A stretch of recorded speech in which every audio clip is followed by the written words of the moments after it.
Santiago Carvajosa. Y yo soy Pablo Carro. Bienvenidos a Picking del Cambio.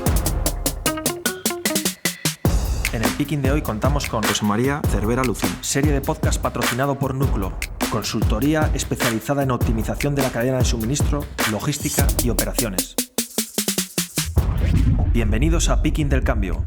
Bienvenidos a Picking del Cambio. En el Picking de hoy contamos con José María Cervera Lucini, nacido en Cádiz en 1964, licenciado en Derecho por la Universidad Complutense de Madrid y realizó el MBA del IE Business School recién salido de la carrera. Empezó a trabajar en un almacén de Macro hace 30 años y en 2009 fue nombrado director general de España y Portugal, donde ha estado hasta abril del 2016. Donde ha gestionado además cuentas de 1.500 millones de euros y más de 4.800 colaboradores en diferentes países como Países Bajos, Hungría, España y Portugal. Además nombrado Mejor Directivo del Año en 2014 por Great Place to Work.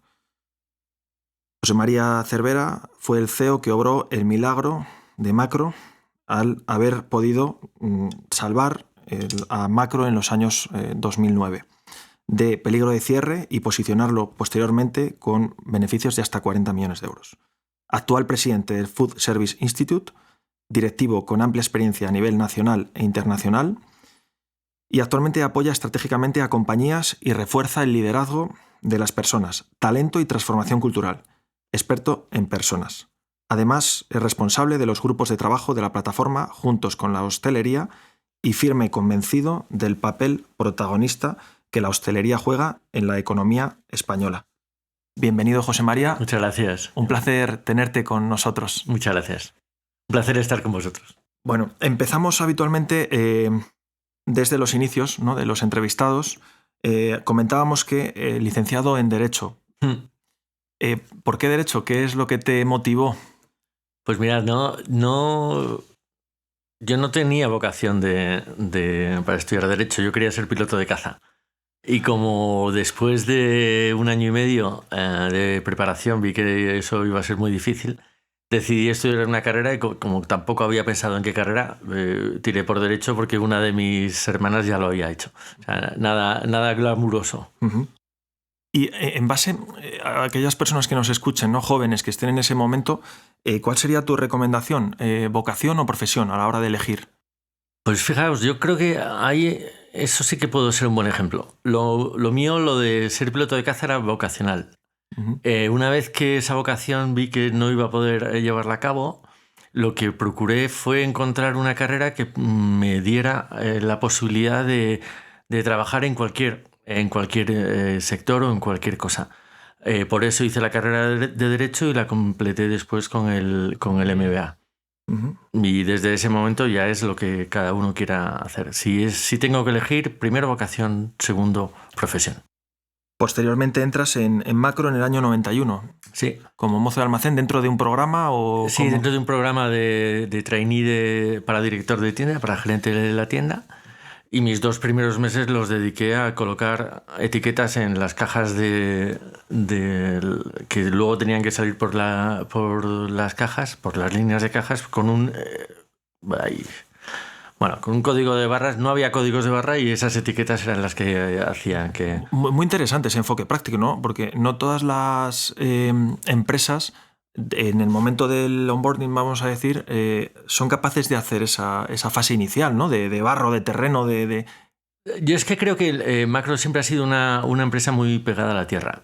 Y aquí tengo que reconocer la labor de mi primer jefe, que fue Francisco Bayot, porque lo primero me dijo 2 cosas. Me dijo que en la distribución siempre hay que ir bien vestido, y he procurado seguir su ejemplo.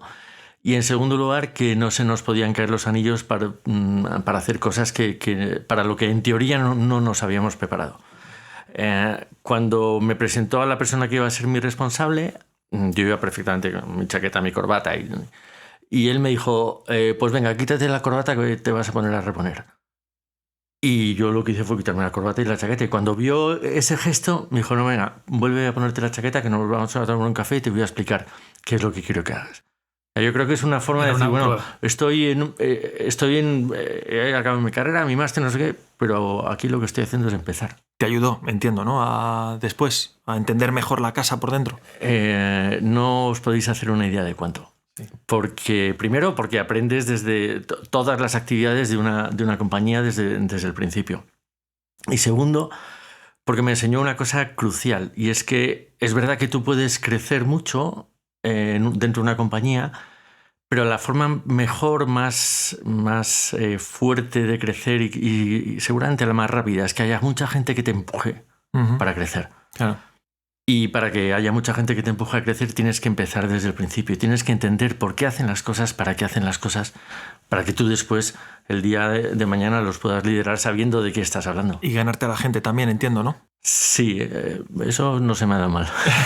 No, lo digo porque es verdad que habitualmente puede pasar en grandes empresas que contratan directivos o gente con una buena formación o un buen expediente académico, y quizás esperan, ¿no?, desde un principio que aporten ya, ¿no? Y hay esa pelea interna quizás de los que ya están en la empresa y el nuevo, ¿no? Y a veces ese diagnóstico que puede hacer el nuevo no es del todo fiable, pues porque no conoce bien la empresa a nivel ya incluso técnico, organizativo, y además que no tienes a la gente de tu lado, ¿no? Que al final son los que luego te empujan, en principio, ¿no? Yo siempre he sido enemigo de los 100 días. ¿No? En 100 días tienes que hacer algo o no.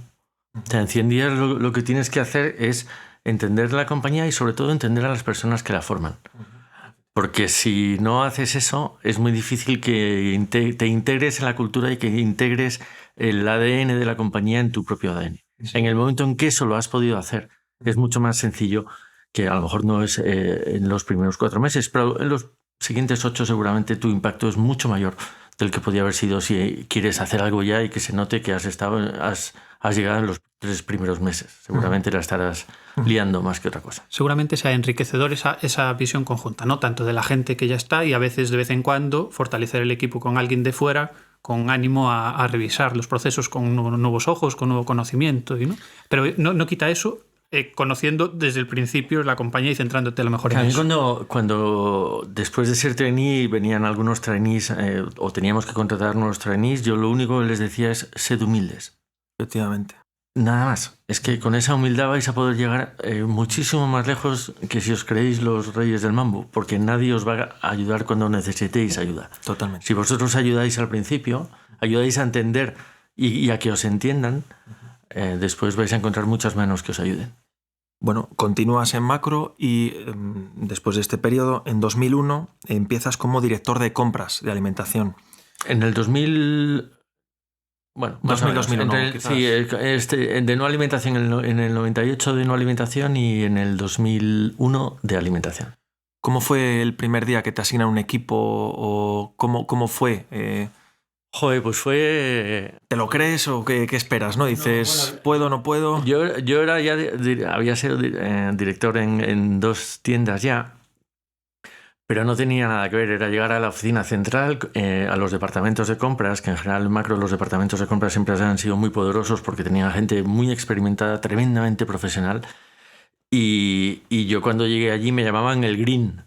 Sí. Sí, o sea, y efectivamente tenían toda la razón, porque no tenía ni idea de lo que tenía que hacer.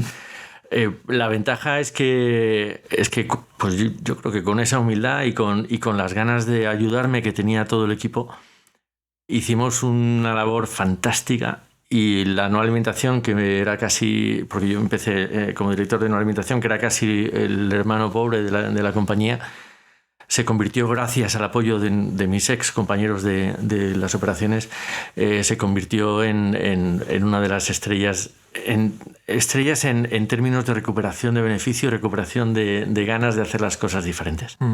Además, yo creo que incluso a nivel día a día leíamos, no sé si aquel entonces, 42.000 referencias distintas, ¿no?, de alimentación y bazar, no sé cuántos proveedores, creo que es 93% de productos o proveedores nacionales. Requiere de cierta organización y seguro complejidad también, ¿no? Sí, lo que pasa es que eso no es mérito mío. Eso es mérito del equipo que estaba allá y de la propia organización. O sea, yo mi única intención era que todos fuéramos más felices trabajando. Porque estoy convencido de que cuando la gente sonríe y cuando la gente es feliz trabajando, es muchísimo más productiva. Y eso es una de las constantes que he ido experimentando en todos los sitios en los que he estado. Cuanto más contenta está la gente, mejores resultados tienes.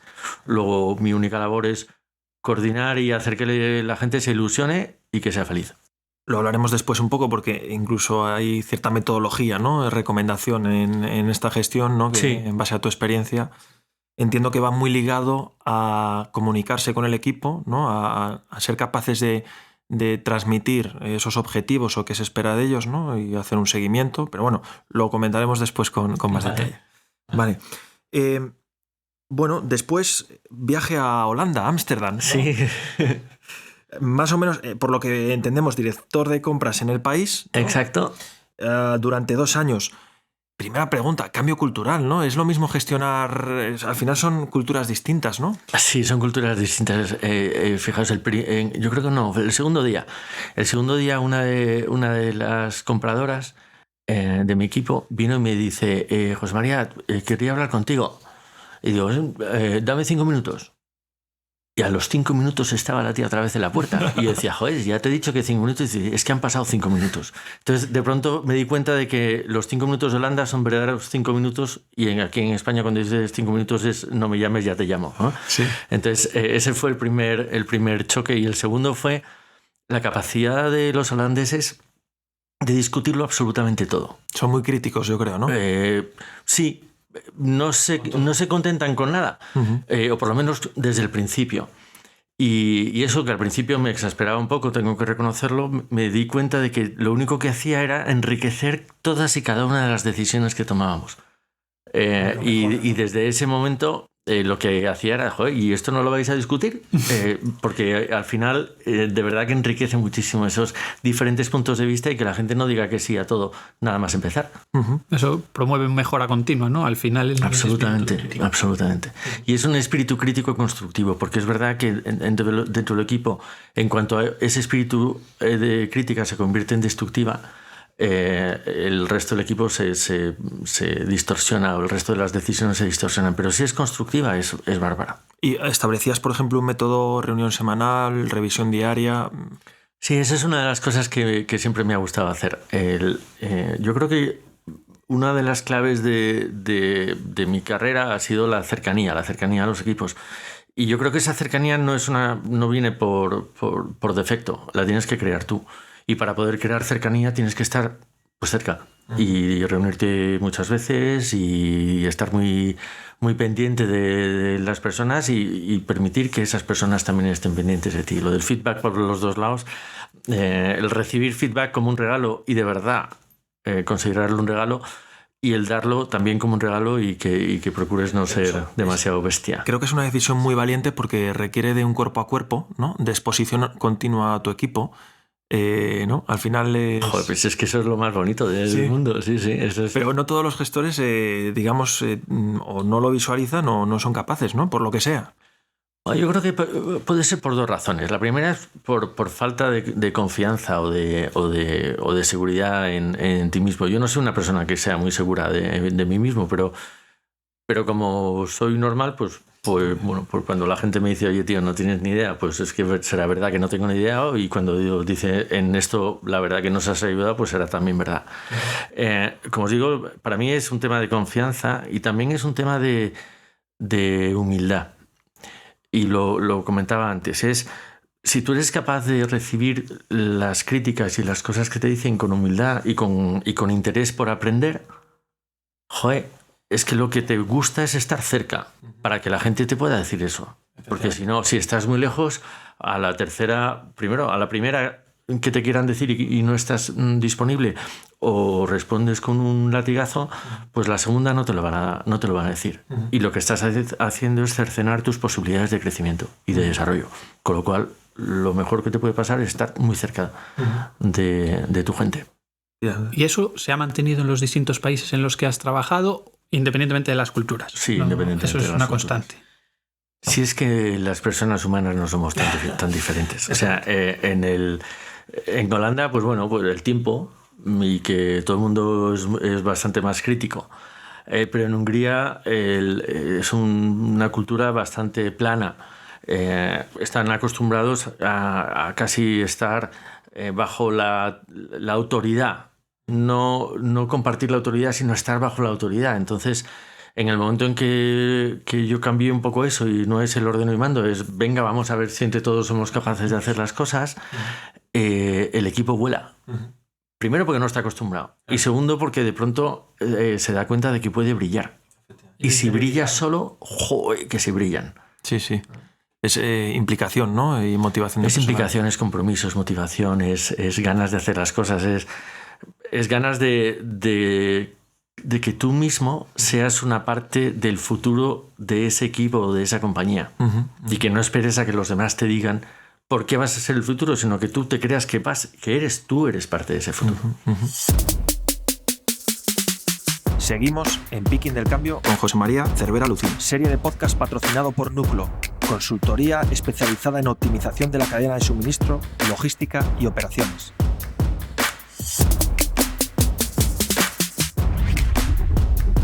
Ligado un poco a lo que avanzamos, Hungría, después de 2 años en Holanda, empiezas en Hungría durante 2 años, tu primer puesto de CEO. Sí. ¿Cómo lo vives? ¿Más responsabilidad? Pues otra vez verde, supongo. Pero también con muchas ganas. Aquí tengo que expresar mi reconocimiento impagable a la que fue en su día la directora de Recursos Humanos del Grupo Metro, a Claudia Schlossberger, porque ella creyó en mí desde el principio. Yo creo que ella encontró algún talento que yo no era consciente de que tenía y desde ese momento he sido también un obseso de buscar el talento de la gente, porque todo el mundo tiene al menos uno. Y en el momento que lo descubráis, hacedle brillar. Hacedlo brillar. Y yo creo que ella lo descubrió y luego en Hungría pues me encontré también en un país con muchas dificultades y todavía sigo teniendo muy buenos amigos en Hungría. Eso es para mí la mejor recompensa. De hecho, aparte del éxito personal, ¿no?, que comentas, hubo un éxito profesional, ¿no? Porque es la primera vez que luego se repetiría en tus gestiones en más crecimiento o un crecimiento en ventas y beneficio, ¿no? Es decir... Sí, pero eso también pasó. Si es que realmente me ha pasado, gracias a Dios, me ha pasado en todos los puestos en los que he estado. Pero no es porque haya sido mejor o peor que nadie, sino porque hemos conseguido bregar todos en la misma dirección, remar en la misma dirección. Y cuando eso pasa, es muy difícil tener peores resultados que lo que había antes, porque es que la gente trabaja mejor. Es verdad que hablas mucho hacia adentro, hacia los equipos, pero creo que esa labor de escuchar que comentabas antes también está ligado al cliente, ¿no? Porque en esta, por ejemplo, experiencia en Hungría, es la primera vez que creas una escuela de hostelería que después replicarías, ¿no? Y sería una de las claves, ¿no? Sí. A ver, es que a mí cuando la gente dice, no, el cliente es lo primero, para mí no es lo primero, para mí es el origen. Todas las compañías tienen su origen no en la propia compañía, sino en el cliente al que van. Entonces, no quiere decir que todas tus decisiones tengan que ser... pero es que todo lo que pasa o lo que tiene que pasar en la compañía, su origen está en el cliente. Si eres capaz de entender eso, es mucho más fácil que todos los demás argumentos y todas las demás palancas que tienes que tocar las toques siendo más certero en el objetivo. Y además es que con los clientes aprende mogollón. Sí. Es que cuando... Es una de mis frases que he oído, que ya he visto en algún otro sitio, pero yo creo que esta es mía, ¿eh? Es dejad de hablar de los clientes y empezad a hablar con los clientes. Porque yo creo que es a todos se nos llena la boca el cliente pero ¿cuántas veces has hablado con él? ¿Cuántas veces le has preguntado directamente? Pero no, ¿qué tal? No, bien, todo bien. ¿Y cuántas veces le has vuelto a preguntar? Pero dime qué es bien. Eso es. Y si es cuestión de comprar, pero ¿me compras esto? No, eso no, porque tengo... ¿Y me compras esto? No, eso no... Luego no está tan bien. Eso es. Sí, porque el resto son ilusiones o sospechas o al final... Al final nos quedamos todos en lo que nos gusta escuchar. Y lo importante es que escuchemos lo que no nos gusta tanto escuchar, porque es de ahí, desde ese punto de vista, desde donde podemos aprender y crecer. Sería un símil futbolístico de los días de entrenamiento y el día de partido, ¿no? El cliente es el día de partido, es el día de Champions y estamos o no estamos, ¿no? Puedes estar hecho un toro, pero si el día del partido de pronto te estás cansado o te duele la tripa, pues se siente. No te vale para casi nada. Seguimos porque, después de esta experiencia en Hungría, pues piensan en ti para ser el CEO de España y Portugal, donde diriges un equipo de 4.800 personas. Además, en un proceso, en un momento donde Macro pues, no estaba en el mejor momento. Y yo creo que... ¿Qué piensas? Son varias preguntas, ¿no?, que iremos desarrollando, pero... hay que creer un poco en uno mismo, es decir, lo puedo solucionar, ¿no? Porque no vas en viento a favor, vas en viento en contra y requiere de cambios. ¿Cómo te viste? Quiero decir, ¿cómo fueron los primeros días? ¿Dónde enfocaste un poco la hoja de ruta que después...? Pues mira, ya sabéis que mi foco son las personas. Yo dediqué mis 2 primeros meses. En el 2009 llegué de director de compras de CEO, de director general de España, y en el 2012 es cuando nos unimos con Portugal. Uh-huh. La situación del 2009 en España era una situación dura, ¿no? Pero yo dediqué los 2 primeros meses a estar un día en la oficina y 4 en las tiendas. Me fui a todas las tiendas, a las plataformas, a hablar con todos los equipos y a decirles lo que podían esperar de mí y lo que yo esperaba de ellos. Uh-huh. Y antes de eso, explicarles muy claramente cuál era la situación real de la compañía. Porque nadie... es muy difícil reaccionar contra o sobre cosas que no conoces. Y la situación de la compañía era muy, muy complicada.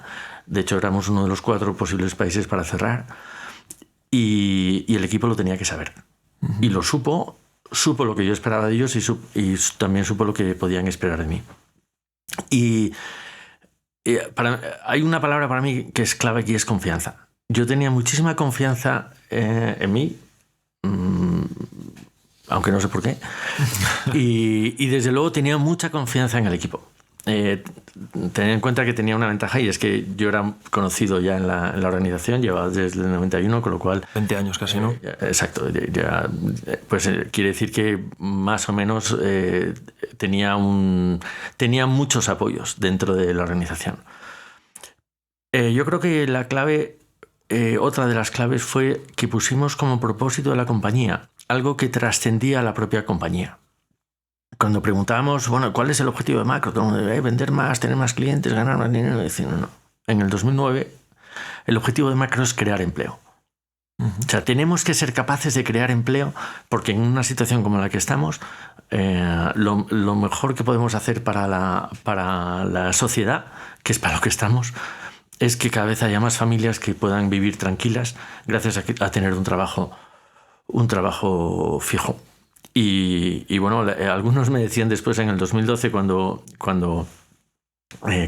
abrimos 3 nuevos centros, una plataforma, creamos 800 puestos de trabajo, me decían, José María, cuando dijiste lo del crear empleo en el 2009 pensaba que estabas como un cencerro. Sí, porque las empresas estaban haciendo todo lo contrario, estaban destruyendo empleo, ¿no? Claro. Todo el mundo se retiró a los cuarteles de invierno, y ahí fue cuando creamos la nueva fuerza de ventas. Contratamos a 170, les dimos coches, les dimos ordenadores, les dimos confianza. Uh-huh.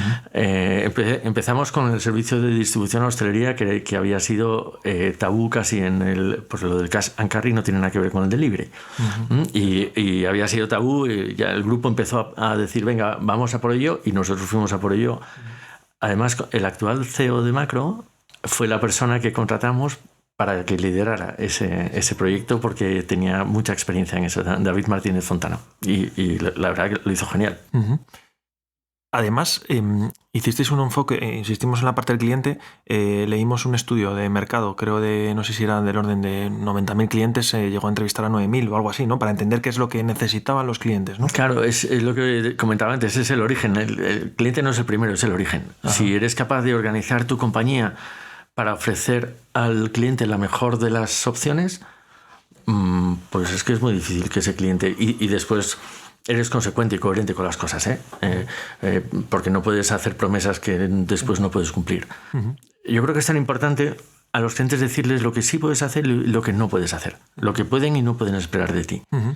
Y hay veces que tendemos a prometer nuestras capacidades. Yo me acuerdo una vez que estaba con un cliente y le dije, joder, queremos entregarte, es un cocinero muy famoso, Chicote.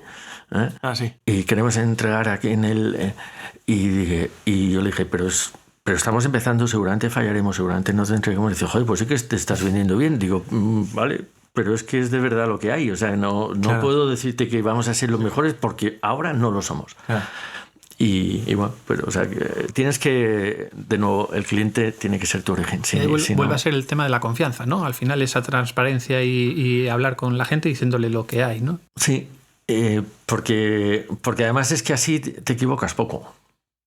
Y no hay peor cosa que la gente se sienta defraudada por una promesa que tú le has hecho y que no has podido cumplir.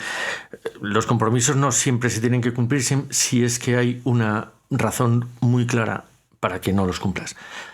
Pero si no hay una razón muy clara, los tienes que cumplir sí o sí. Y hay una cosa interesante que dijiste, que en esa parte toda de comunicación con el personal, de contarle cuál es la situación real en un momento, ¿por qué se hace tan poco, probablemente en las empresas, que el director general se siente con la gente y les explique, oye, pues van las cosas así, cuando van bien y cuando van mal? Pero creo que no hay esa... Pues mira, ayer estuve dando una charla en Leclerc, con el equipo de Leclerc de Pamplona. Y para mí, o sea, lo que les explicaba es la diferencia entre las empresas jirafa y las empresas manada de lobos. Las empresas jirafa son las que la cabeza está muy lejos del cuerpo, que es el conjunto del equipo, y también muy lejos del cliente, que es el que está en el terreno. Si la cabeza está tan contenta de sí misma, diciendo que lo van a arreglar todo, pero no se dan cuenta de que ese cuello necesita de comunicación y de cercanía, y que una vez que bajas al cuerpo todavía te queda mucho para bajar al cliente, es muy complicado. Entonces, para mí lo importante es que las compañías se conviertan en manadas de lobos. O sea, que gente que no sea... primero, que esté cerca, y segundo, que quien ataca o quien está en el momento de la verdad para capturar la presa no es el más fuerte o el macho o la hembra alfa, es quien está en mejor disposición de capturar a esa presa. Y en este caso es quien dentro de la compañía está en la mejor posición para fidelizar a un cliente. Y normalmente esa no es la cabeza. Con lo cual, sí, porque no está todo el día con el cliente. Con lo cual, si eres capaz de que todos esos mensajes, toda la situación de la compañía la conozca todo el mundo y todo el mundo sepa qué es lo que esperas de él en cada momento y se dé cuenta, y ya termino, y se dé cuenta de que en ese momento él es el representante de las, en este caso, 4.800 familias que hay detrás. Si tú eres capaz de decirle a esa persona en cada una de tus interacciones con el cliente, tienes a 4.800 personas dependiendo de ti. Efectivamente, sí. Y 4.800 personas que tienen familia, que si multiplicamos por 4 estamos hablando de 12.000 personas que dependen de cómo tú muestres o no tu mejor versión en ese momento. Tengo una pregunta ligada un poco a esa gestión global de CEO, ¿no? De diferentes departamentos, áreas internos. Para ti, ¿cuál fue un poco ese área o departamento más con más retos o no sé si más complicado también de gestionar, o donde crees que requería más atención? En general, para mí la logística es lo más complicado. Pero no porque la logística sea complicada en sí, sino porque si volvemos otra vez al origen del cliente, el cliente le da igual qué es lo que ha pasado en el antes. Lo único que quiere es que el producto esté donde tiene que estar, en el momento que está y en las condiciones en las que él espera. Y todo eso lo hace la logística. Todo eso, y la logística es tu propio equipo, tu propia organización, y cómo toda esa organización lleva el producto o lleva el servicio al cliente final. Con lo cual, para mí lo más difícil es además que yo creo que como continuamente se está evolucionando la necesidad o el requerimiento del cliente cada vez más rápido, ¿no? hasta días laborables, o sea, festivos, perdón, un domingo, etcétera, como que la logística tiene que estar continuamente retándose, ¿no? Efectivamente. Pero a mí lo que me gustaría es que no nos quedemos solamente en la furgoneta o en la bici. Es todo lo que pasa antes de eso. Porque es la cadena de suministro o la cadena de valor en su conjunto lo que es más difícil de manejar. Y que cada uno de los eslabones de esa cadena sea lo suficientemente fuerte para que no se rompa. Ya sabemos que se rompe por el eslabón más débil. Pues ¿dónde está el más débil? Pues a por él, porque si no, el resto... Da igual el esfuerzo que haga, que al final... Exacto. De hecho, yo creo que esa complejidad de la logística, no sé si, creo recordar en el caso de Macro, incluso había algún eslabón en esa cadena que podía estar un poco externalizada incluso por especializar, ¿no? Entiendo, ¿no? Claro, porque normalmente los que mejor hacen las cosas son los profesionales, los logísticos, con lo cual, por muy bien que... O sea, hay una parte que nosotros sabíamos hacer mejor que nadie, claro, y otra parte que hay gente que la sabe hacer mejor que nadie, con lo cual... está claro que una parte de esa logística, esa cadena tenía que estar en manos expertas. En tu periodo de gestión creo que también se mueven las oficinas a Madrid, ¿puede ser? Sí, estábamos en un polígono cerca del aeropuerto de Barajas y nos fuimos al centro de Madrid. Entramos en Google Maps en la dirección, a ver qué hay allí, y vemos un cartel que pone: nosotros no trabajamos para Macro, trabajamos para 300.000 hosteleros. Es un mensaje muy, muy claro, ¿no? Eso es un mensaje posterior a mí, sí, pero que me encanta porque es muy, muy ligado a lo que siempre hemos dicho, que es que yo no estoy trabajando para ti, para Macro, estoy trabajando para ti. Dejadme que os cuente una anécdota. Sí. Una vez en San Sebastián estaba hablando con un cocinero. Sí.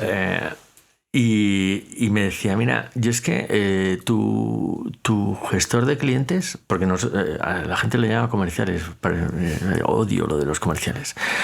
Tu gestor de clientes, tengo la impresión de que no trabaja para Macro, sino que trabaja para mí. Y entonces le dije, macho, pues es que exactamente eso es lo que nos gustaría que ocurriera con todos y cada uno de los que trabajamos en la compañía. Y yo el primero, sí. Que yo no trabajo para Macro, sino trabajo para cada uno de vosotros. Wow, es increíble, ¿no? Ese feedback del cliente. Por cerrar el tema también de oficinas, oficinas diáfanas, ¿no? Yo creo que cero salas, no había prácticamente jerarquía a lo mejor de ubicación, ¿no? El único que tenía un despacho y ya me costó era yo. Y yo decía que yo no quiero despacho. Y al final me dijeron que no, tío, que tienes que estar en un despacho. Digo, no, pues yo estaré en un despacho, pero mi puerta estaba siempre abierta. Pero ningún director tenía despacho, no había despacho, solo había salas de reuniones. Y esto, cuando os hablaba antes de la cercanía, es que creo que esto es lo que tiene que ocurrir. Es verdad que al principio, cuando estás acostumbrado a tener tu despacho, en términos de sonoridad, al final te acabas acostumbrando. Y todo es mucho más sencillo. Antes se mandaban muchos correos electrónicos. De pronto dejaron de mandarse correos electrónicos porque podías levantarte y tenías a la persona que la estabas viendo. Así que yo si pudiera aconsejar a las compañías que están cambiando ahora mismo de sede es ni una sola pared. ¿Puede ser esto uno de los factores que influyó en que cuando te incorporas en el 2009 había un compromiso en la plantilla de un 29% y pasó al 84% en el 2012? ¿Pueden ser todas estas cosas? Bueno, a ver, yo creo que el cambio de oficina lo hicimos en el 2012, pero recordemos que eso afecta solamente a 300 personas de la oficina central, pero que es el 10%, menos del 10% de la plantilla. No, yo creo que el porqué de ese cambio fue... Y os lo decía ahora, por tener hace un ratito lo de crear empleo, yo creo que eso fue un antes y un después. Porque la gente se dio cuenta de que su rol no era ganar un poco más de dinero, es que cada cosa que hacía tenía que ver, que es lo que les dijimos al principio, cada decisión que tomas o cada decisión que no tomas afecta a la creación de empleo. Y yo creo que eso fue brutal porque todo el mundo lo asumió como propio. Eso es una de las cosas. La otra fue la confianza. Mira, a mí cuando me preguntaban qué es CEO, para mí no es Chief Executive Officer, es persona que confía en los otros. Entonces, si tú confías en los otros y en la gente que tienes, antes incluso de que se gane la confianza, si eres cercano, si estás determinado, o sea, si tienes determinación para conseguir los resultados y te comprometes con eso y eres tú el primero en comprometerte, es que es muy difícil que no te sigan. Tienes que ser tienes que ser muy malo para que no te sigan. Y cuando las cosas las haces con naturalidad y con normalidad, pues la gente se engancha. Seguimos en Picking del Cambio con José María Cervera Lucini. Serie de podcast patrocinado por Núcleo, consultoría especializada en optimización de la cadena de suministro, logística y operaciones.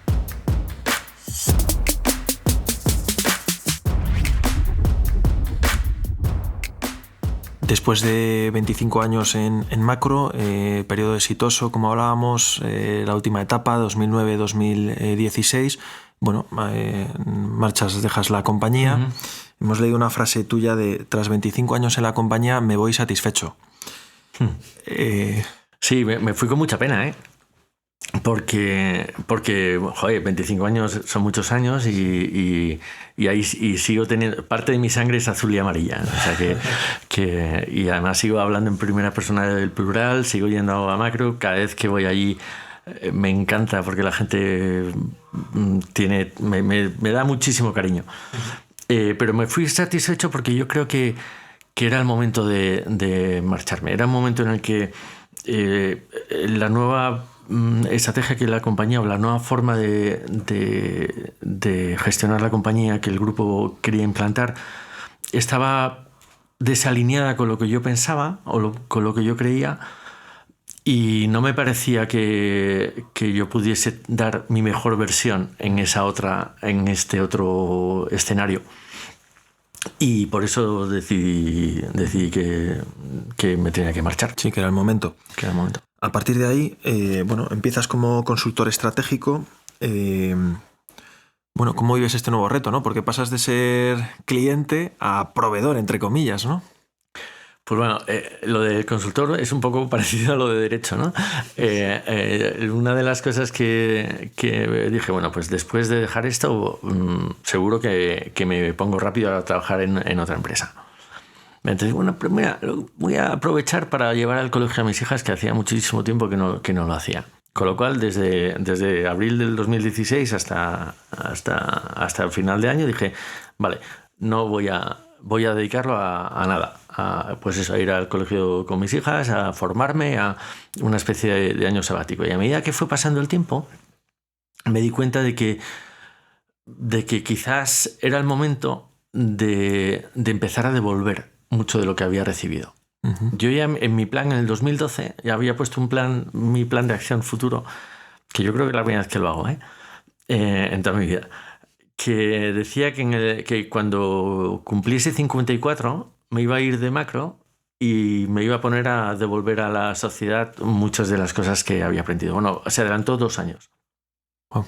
Pero de pronto me acordé de aquello que había puesto, volví otra vez a ver el plan de acción y dije, joder, pues mira, voy a empezar a hacerlo. Y efectivamente eso es lo que estoy haciendo desde entonces, es tratar de devolver mucho de lo que he aprendido a quien me quiera escuchar. Efectivamente. De hecho, después estuviste también en Work, ¿no? Consulting. Sí. Y ahora estás, también ligado a la consultoría en Rumbo, ¿no? Sí. A mí me encanta el momento que vamos a empezar ahora, ¿vale? Venga, tira. Porque hemos hablado de tu parte profesional, cómo ese componente personal influye, ¿no? Ese éxito en Macro, los orígenes y demás. Pero bueno, ahora... también eres ponente, ¿no? en eventos, digamos, con temáticas, tengo por aquí ligadas al liderazgo principalmente, ¿vale? Y bueno, hay un método que nos sorprendió. Bueno, pues aquí tengo 2 títulos: Liderazgo en Supply Chain en tiempos de incertidumbre, Reconstrucción y transformación empresarial en tiempos de incertidumbre, Diseñando la era post-COVID, nuevos horizontes, Una llamada al talento, habilidades para el futuro empresarial, la logística del liderazgo, ¿no? Va un poco mezclado en eso, ¿no? En lo que es liderazgo, incertidumbre, componente quizás logística. Y te hemos escuchado un método que a mí me ha sorprendido por la sencillez. Vale. Porque a veces va de eso, ¿no? De soluciones sencillas, que se llama el método CREA. ¿Vale? Y comentas concretamente, liderar es crear. ¿En qué consiste este método? Pues liderar es crear ilusiones, crear motivaciones, crear espacios de desarrollo. En definitiva, es crear felicidad, no solamente para quienes trabajan en esa compañía, sino para toda la sociedad en su conjunto. Pero el método en sí, me gustan mucho los acrónomos. La C es de conócete, la R es de relaciónate, la E es de equilíbrate y la A es de ama.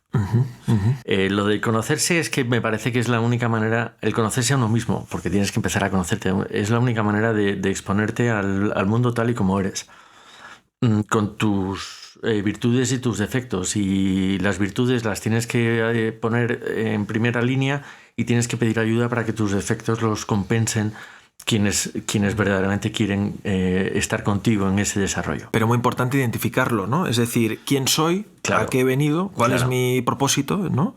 Mis debilidades, mis fortalezas, ¿no? Conocerse uno mismo y saber qué límite, ¿no? Exacto. Y luego lo comentabas antes, y esto decirlo. Esto es como joder, dilo, pues sí, yo soy bueno en esto, y en esto soy fatal. Claro. Así que necesito ayuda. Ayúdame, que si no voy a estar descompensado. Y esto ayuda al final no solamente a uno mismo, sino que ayuda al resto de la organización. O sea, si tú te conoces bien, puedes empezar a tratar de conocer a los demás, ¿vale? Y con los demás tienes que también encontrar lo bueno y lo malo para reforzar todo lo que puedas lo bueno y apoyar o equilibrar en lo malo. Una vez que tienes esta primera fase, ¿no?, de conocerte trabajada y definida, la segunda que planteas es relaciónate, ¿no? Y escuchamos una frase, habla con todos, los que te apetecen y los que no. Sobre todo con estos últimos. Sí. Sobre todo con estos últimos, porque los que te apetecen es fácil. Esto, joder, encima te ríes y es fácil. Lo que para mí lo complicado y lo más enriquecedor es hablar con quien no te apetece hablar. Porque lo normal es que esas personas te digan lo que no te gusta escuchar. Y eso es lo que te ayuda a desarrollarte y a crecer. A mejorar. Y luego hay una cosa que para mí es crucial y es... tendemos a invisibilizar a muchas de las personas que tenemos a nuestro alrededor. Y dejadme que me pare un momento aquí, porque... ¿cuántas veces pasamos no solamente en tu compañía, sino en el mundo real? ¿Cuántas veces pasamos por delante de un vigilante de seguridad, de una persona de la limpieza, de un empleado de cualquier sitio que está haciendo su trabajo, pero que tú pasas por delante y su trabajo es que tú estés más seguro o que esté más limpio? ¿Cuántas veces invisibilizamos a esas personas? Y qué fácil es pasar por delante y dar los buenos días. Qué fácil es dar las gracias por lo que hacen. Qué fácil es que cuando una persona está haciendo bien su trabajo, aunque sea su trabajo, se lo reconozcas y le digas, joder, qué caña más buena me has puesto. O qué gusto verte sonreír cuando estás haciendo algo que en teoría a mí no me gustaría hacer. Eso es relacionarse con el mundo real. Me recuerda un momento que cuando había empezado en mi primera experiencia profesional, era en oficina, ibas al comedor y claro, lo primero que hacía, pues buenos días. Pasado un tiempo, la gente de línea, era una fábrica de producción, y la gente de línea decía que valoraba eso. O sea, hubo un momento que dice, no, es que tú tienes muy buen feeling con la gente porque cuando entras al comedor saludas. Y yo, pues no todo el mundo lo hacía. Y algo que para ti es normal, natural y que no te parece como valorable, la gente lo valoraba. Claro, porque es que hay mucha gente que se cree que ha nacido divo o diva, y hemos nacido todos de la misma manera. Cierto. En esta segunda fase, relaciónate, también nos gustaba esa frase, la conversación como herramienta de trabajo. Y decías, conversar con todos y con los 5 sentidos. Sí, es que es otra de las cosas que creo que hacemos poco. No hay cosa que más rabia me da que estar hablando con una persona y que se ponga a mirar el móvil. Y no hay cosa que más rabia me dé que esté hablando con una persona y encima coja el móvil. O sea, a ver, tío, estoy delante de ti, estoy hablando contigo, estoy dedicándome entero a ti, No me fastidies. Sí, sí. Estamos... yo creo que también esto tiene que ver con la digitalización y lo de la multitarea. A ver, si lo de la multitarea está muy bien, pero cuando estás delante de una persona, lo más importante es esa persona. Y si tú no pones tus 5 sentidos en esa persona, lo que vas a conseguir es que esa persona se considere que no es suficientemente importante para ti. Porque lo que le estás expresando, lo que le estás diciendo es que no es suficiente. Es más importante una persona que no está cerca de ti, que te llama al teléfono. Que te llame, como si es tu jefe. Y aquí, José María, en gestión de equipos, también escuchamos decirte, a la hora de relacionarte, un feedback de mejora por 5 feedbacks de reconocimiento, ¿no? Sí, es que eso es otra de las cosas que a la gente le encanta decir lo malo y se olvida de decir lo bueno. Y está demostrado, no es una cosa que diga yo, son estudios científicos, está demostrado que los equipos de alto rendimiento, los mejores equipos del mundo, funcionan así. Funcionan con una capacidad de comunicación muy, muy cercana y con cada una de los feedbacks de mejora hay 5 de reconocimiento. Tercera fase, equilíbrate. Y comentas, ser equilibrado es ser normal. Sí, ser equilibrado es ser normal. Es no creerte más de lo que eres, que no eres nada normalmente, porque lo que pone en tu tarjeta de visita es puramente perecedero. Y no enfadarte muchísimo cuando las cosas van mal y no ser un frívolo en general, ¿no? Es ser equilibrado. Es no perder las formas, es tratar a la gente como le corresponde. Siempre dice como te gustaría que te trataran, no, como se merece que les trates. Ya está, nada más. Y por eso lo de equilibrarte es equilibrado. Y última fase dentro del método CREA, de conocerte, relaciónate, equilíbrate, es ama, ¿no? Y aquí comentabas, solo las personas que se sienten amadas son capaces de amar, son capaces de mover el mundo, de cambiar las cosas, de hacer que las cosas pasen. Y es que no tengo más que añadir. Es que es exactamente así. O sea, si tú no eres capaz de demostrar cariño y amor en lo que haces y a las personas que tienes alrededor, ¿cómo esperas que te devuelvan nada que merezca la pena? Que además es que recibes muchísimo más de lo que das. O sea que... Nos ha parecido muy interesante esta metodología por lo que digo, la sencillez, ¿no?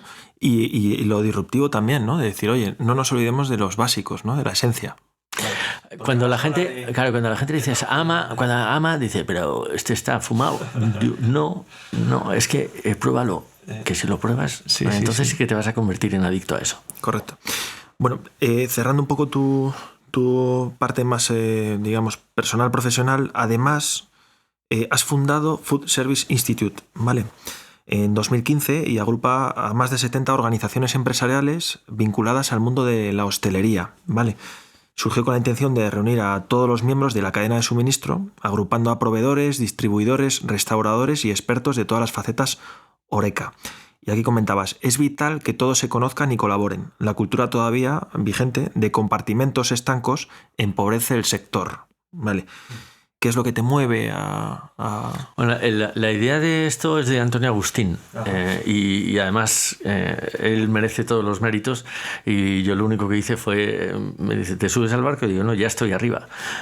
Y conmigo se juntaron también otros cuantos socios fundadores, pero la idea es de Antonio Agustín. A mí lo que siempre me ha parecido es que el sector de hostelería es un sector con demasiada independencia, en el sentido de cada uno hace lo suyo y me importa poco lo que hagan los demás. Entonces el Food Service Institute lo que procura es que todos conozcamos más el sector de la hostelería desde los diferentes ángulos y los diferentes puntos de vista. El operador, o sea, el dueño del restaurante o de la cadena sabe muy bien cómo funciona su restaurante o su cadena, pero no tiene ni idea de cómo funciona la logística, ni los fabricantes y así sucesivamente. Entonces son foros de generosidad absoluta porque la gente viene a decir lo que tiene en su compañía y en su conocimiento y en su alma. No hay ni luz, ni taquígrafos, ni nada de eso. Simplemente vengo a decirte lo que yo pienso, porque eso, o lo que yo hago, porque eso va a ayudar a que entre todos tengamos un sector de la hostelería mucho más potente.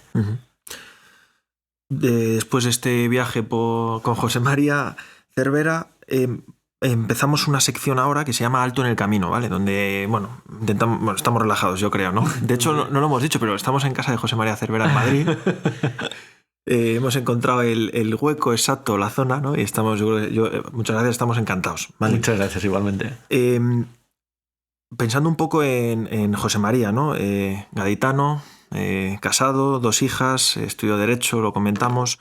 La mitad de la familia creo que también Derecho, ¿no? Sí. No sé si viene algo de familia o... No sé. No tenemos, que yo sepa, no tenemos ninguna... Tenemos algún notario en la familia Lucini, pero no tenemos abogados, no me suena. A ver, hacia arriba, de las generaciones anteriores. Sobre todo es una familia militar en general, marina y de tierra.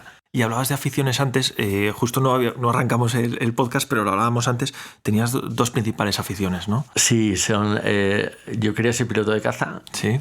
Me encanta la velocidad. Y me parecía lo más grande, como se dice en mi tierra. ¿Has llegado a...? ¿Qué va? Nada, ¿no? No, y además eso es un sueño que ya sé que no voy a cumplir. Porque los aviones de combate no tienes que ser presidente del gobierno, y yo no voy a ser presidente del gobierno, o piloto o presidente del gobierno, ninguna de las 2 cosas ya me toca. Y lo de los coches es que cuando era pequeño, tenía 4 o 5 años, era capaz de distinguir todos los coches solamente por los faros. Incluso por la noche era capaz, y ese que coches los clavaba todos. O sea, y desde entonces los coches siguen siendo mi pasión. ¿Hay alguna marca en concreto? Aston Martin, sin ninguna duda. Sí, ¿no? De hecho, tienes un proyecto ahí, ¿no? Tengo un proyecto de Aston Martin, a ver si algún día se hace realidad. Seguro que sí. Entonces, lo del avión está más difícil. Lo del Aston Martin lo voy a pelear hasta el final, ¿no? Ha llegado un momento que ha estado casi al mismo nivel, de complicado. Ya te digo. Sí. Bueno, vamos a empezar, o casi vamos terminando la entrevista, ¿vale? Hay una última sección que la llamamos la última milla, ¿vale? Donde hacemos 4 últimas preguntas a los entrevistados. Venga. Vale. Empiezo con la primera. ¿Qué le dirías a un directivo o gestor de equipos, proyectos con cierta responsabilidad que se esté enfrentando a una situación de cambio o reto profesional? ¿Cuál sería tu recomendación? La primera es que no hay enemigo pequeño. Y no hay enemigo invencible. O sea, todo se puede acometer. Todo se puede acometer si tienes confianza, si te unes a un buen equipo, y si no lo tienes, procura hacerlo. Y si estás determinado a hacer aquello en lo que crees. Es muy difícil hacer algo en lo que no crees. Otra de las frases de Macro era: creer es poder. O sea, si tú crees en algo, puedes hacerlo. Si no te lo crees, es muy difícil. Luego teníamos... ¿recuerdas 3 frases inspiradoras de alguno de tus jefes con los que hayas trabajado? O compañeros, vamos. Más que de jefes, hay uno sí de un jefe, pero a mí de las frases que más me han marcado en mi vida han sido 2, una de mi padre y una de mi madre. La de mi padre no es más rico quien más tiene, sino quien menos necesita. La de mi madre es muy diferente decir adelante que seguidme. El papel, el rol de no, venga, adelante, venga, tira, no. Seguidme que yo soy el primero. El ser tú el que juega el papel de protagonista en las situaciones. Y luego una cosa que dijo uno de mis jefes, José Luis Utasá, él fue... A mí me nombraron director justo cuando él le nombraron director general, ¿vale? Director de compras.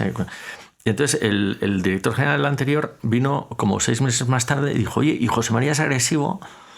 Y dijo: no, José María agresivo no es persistente. O sea, yo creo que lo del es persistente se me ha quedado grabado, es decir, es inaguantable. Pues si se le mete una idea a la cabeza, hasta que no la lleva a cabo, es inasequible el desaliento. Y yo creo que lo del es persistente se me ha quedado como una de las frases más curiosas de mi vida. Tercera pregunta, ¿algún libro que recomiendes? Para mí, sin duda, La sensación de fluidez, de Juan Carlos Cubeiro. Juan Carlos Cubeiro para mí ha sido un descubrimiento vital. Y y es un libro que verdaderamente recomiendo a todo el mundo, porque no es un libro solamente de talento es un libro de vida. Enfocado a hacer, yo creo, ¿no? Enfocado a hacer y enfocado a disfrutar de cada una de las cosas que haces. Tendemos también esa rapidez, a no disfrutar de las cosas pequeñas, de los detalles, a no disfrutar de un aroma, a no disfrutar de una hoja moviéndose. Y esa es una de las cosas que el libro enseña, es párate. Párate cuando merezca la pena pararse.